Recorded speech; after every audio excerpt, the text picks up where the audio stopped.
We will return to Frosty the Snowman after these messages.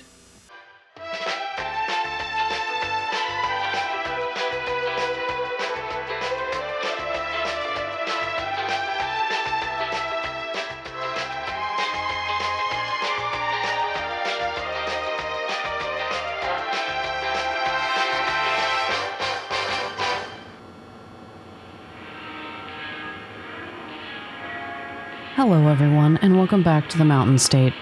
I'm your cruise director, Kristen, and this is Mountaineer Mall in Morgantown, West Virginia.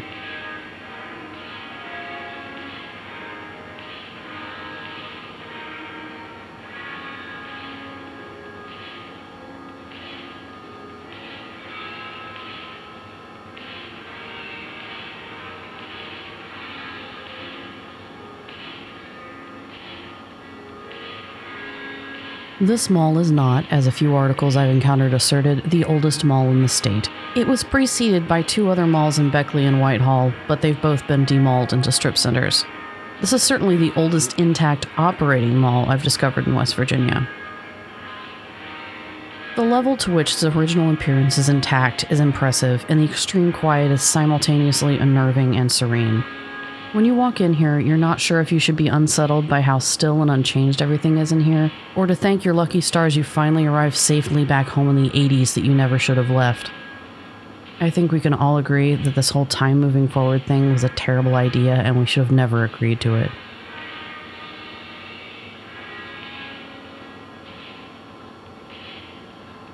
Mountaineer Mall was built in 1975 by Laurel Development of Pennsylvania.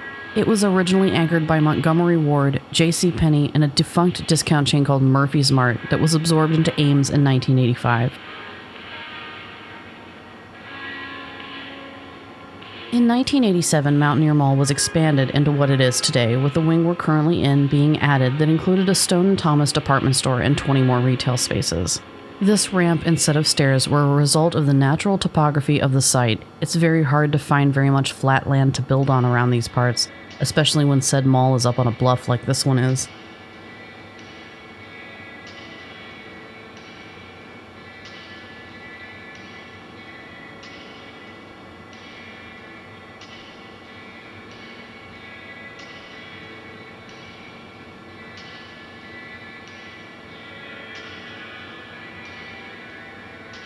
So now, we've stepped out of 1987 and even further back in time to 1975.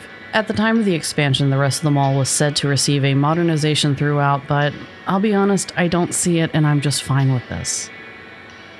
The restaurant off to our right was Alums. They were founded in 1956 and by 1975 had morphed from a humble hot dog stand chain based in Florida to a national family restaurant. It would seem, based on perusing their commercials and old menus, that they were known for their burgers and hot dogs, along with an impressive for the 70s collection of international beers. Due to rapid overexpansion and entanglement with a casino venture in the late 70s, Alums filed for bankruptcy in 1982 and the majority of their locations closed, including this one. By the mid-80s, it was occupied again by a restaurant called the Golden Ram that apparently had a very similar format to Alums.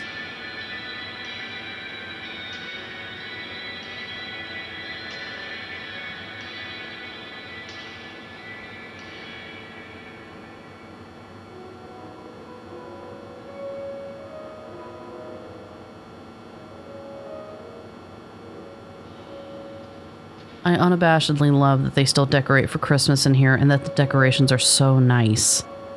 I was in here the weekend before Thanksgiving and the big tree and the poinsettias and the planters are just lovely. They do a better job than a lot of malls do.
In 1990, a brand new mall was built 10 minutes away called Morgantown Mall, and JCPenney immediately left Mountaineer for the new mall. The center space remained empty for 3 years before being occupied by U.S. factory outlets, followed by Gabriel Brothers, an off-price chain that is based here in Morgantown. Gabriel Brothers seemed to have closed in 2008, alongside Elder Beerman the same year.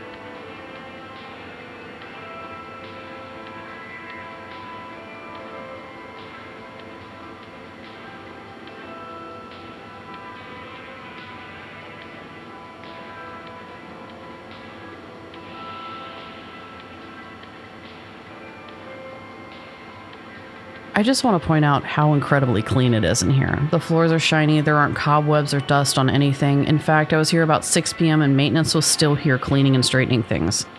Even the plants don't have a leaf out of place. A lot of older buildings like this reek of mold, but this one doesn't.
Since the departure of the last retail anchor, 3 of the 4 anchor spaces have started being used by office tenants.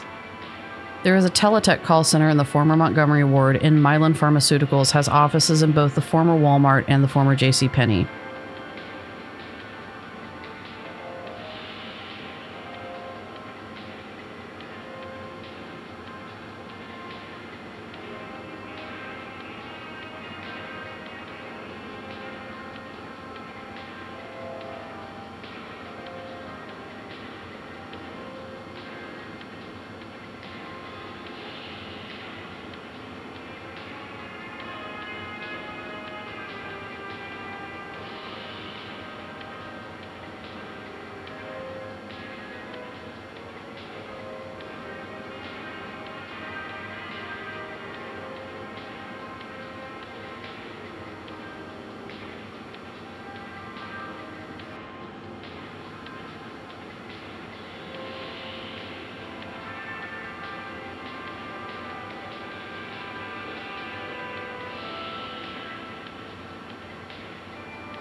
I can't put my finger on it, and it's probably because of the floors, the dark brick, and the buzzing fluorescent lights, but something about this mall reminds me of a school.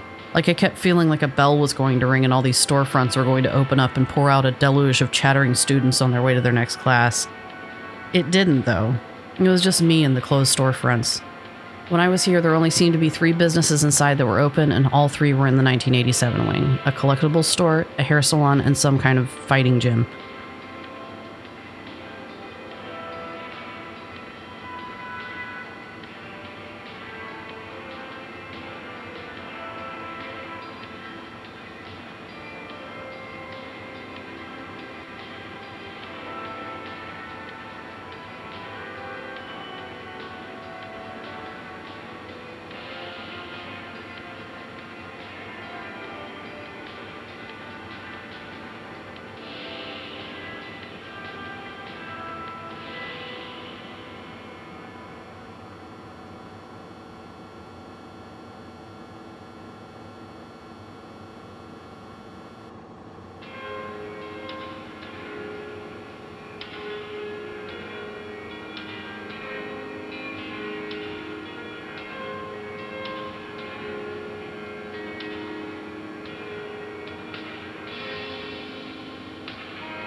I don't think there's any question that Mountaineer's days as a traditional mall are over. There's one chain in the entire complex, and it's a women's clothing store called Cato that only opens to the outside. There are businesses in here, though. Most of them operate during daylight hours only, or are only open a few days a week. But if I had to calculate it up, 30 to 40% of the inline spaces seem to be occupied by some kind of an unconventional local business tenant. 3 of the 4 anchor spaces are occupied and being used.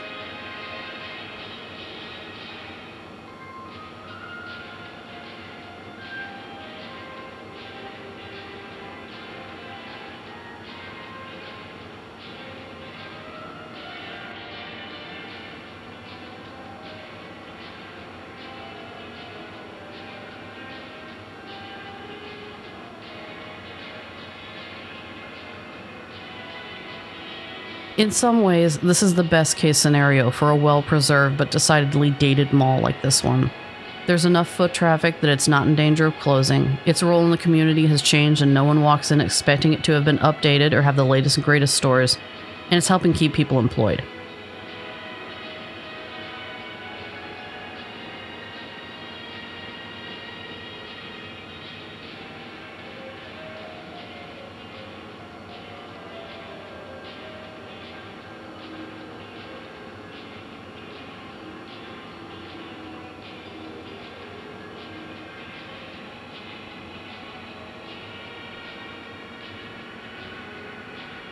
It's like the old gal has settled into a comfortable, unexciting retirement that doesn't seem to have an end in sight. It's become the sort of place that community organizations can set up shop, and don't most towns need a place like that? In other years, the vast center court with its lovely tree, has played host to children's choir concerts and other community events. I hope once the pandemic is over and is an unpleasant memory that we can get back to that.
Thank you for watching. I'm hoping to get another video or two out for you before the end of what is probably the worst year ever.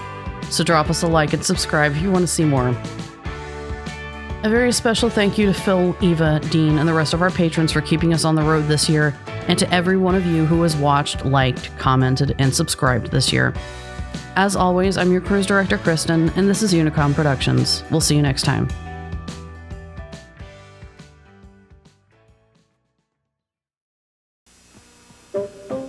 We now return to Frosty the Snowman.